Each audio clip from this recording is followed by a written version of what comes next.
I am now joined by Dave Feeley, Head of Direct Admissions, to talk us through the application process for postgraduate study. Welcome, Dave. Thank you. So, as we know, for most people applying to undergraduate courses, they can get advice from their schools or UCAS about the process. But at postgraduate level, there isn't the same structures in place. What advice would you give to someone looking to apply for a postgraduate course? First of all, I would try and think about what you're trying to get out of your postgraduate course. Whether you're looking for career progression, in which case, which course is going to provide that for you.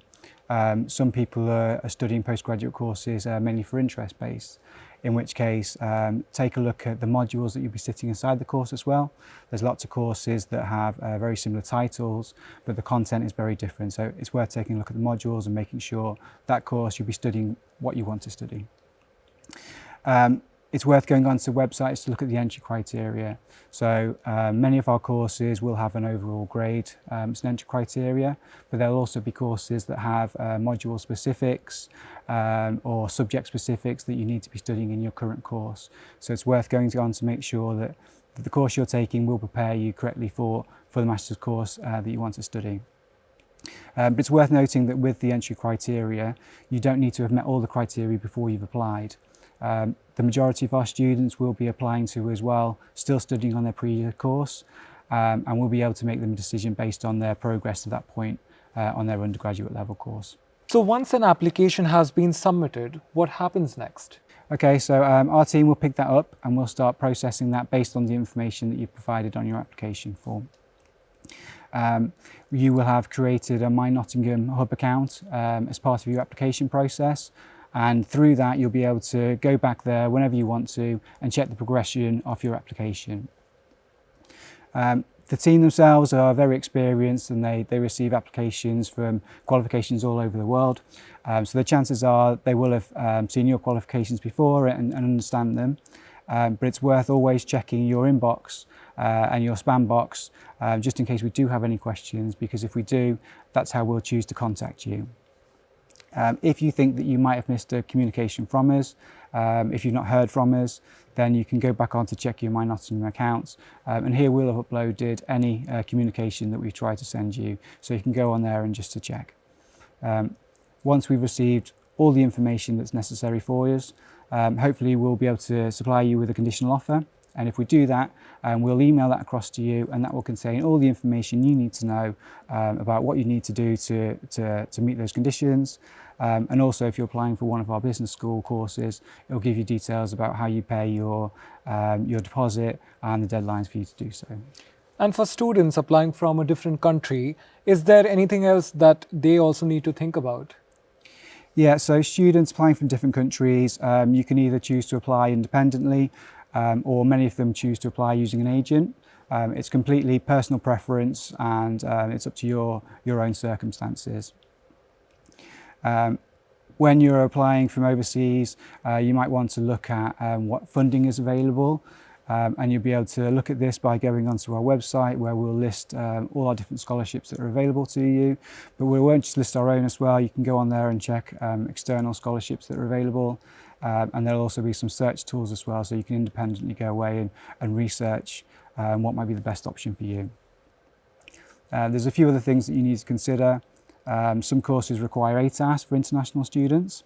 If your course is one of those, once you've accepted our offer, we'll provide you with all the details and all the steps that you need to take to get your ATAS granted. But I would say it's important to start that process as early as possible. Sometimes that can take a while to come through, and we wouldn't be able to issue you with your CAS until you've had your ATAS granted. International students could also receive an English language qualification condition, in which case we'll list on our website all the different qualifications that are available. There's lots of different ones that we accept, and it'll also give you advice on what grade you need to achieve to meet that condition of your offer. Yeah. Perfect. And if you think about results, so what should applicants do when they have just received their results? So once you've received your results, it's important to get them to us as early as possible. Even if you haven't met the conditions of your offer, We would ask you to upload them and get them to us. There are circumstances when people who haven't fully met the conditions of their offer can still be accepted, but we won't know that's the case unless you provide us with your results. To provide the results, you go to your My Nottingham account and you'll upload them.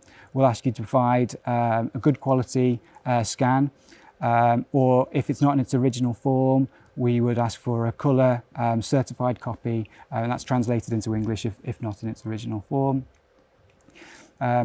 If you have multiple conditions that are outstanding with your account, I'd also recommend not waiting until you have completed them all and uploading them together. Do that as and when you complete them, and that will just help smooth the process through. And if I'm correct, like postgraduate research applications can have a few differences.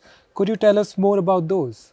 Yeah, so for postgraduate talk courses, mostly they'll start in the autumn.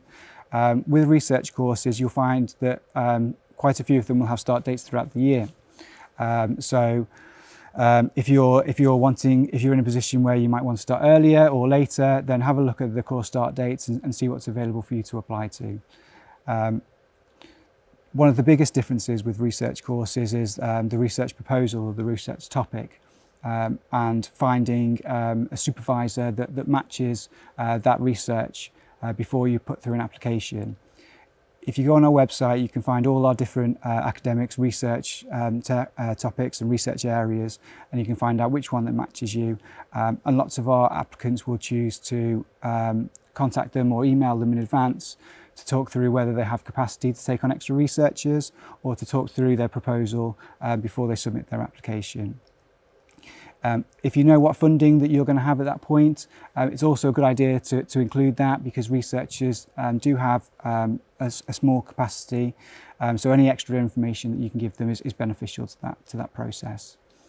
You will also find that some supervisors will advertise studentships on our website. If you're applying for these, they have different application processes to a normal postgraduate research application. So it's worth just taking time to go through that process and make sure you understand it and do everything that you need to do. And other research opportunities or other funding opportunities, you might want to look at different research councils, and again they'll have their own application processes. This will all be detailed on their websites and it will be quite complex, but it's just worth taking the time out to make sure you understood everything before submitting those applications. And if you had one piece of advice for anyone considering making an application, what would that be? So there'll be deadlines on our website for pretty much every part of the application process. We'll open for new applications the 1st of June, so that's about 15-16 months before the start date of the course.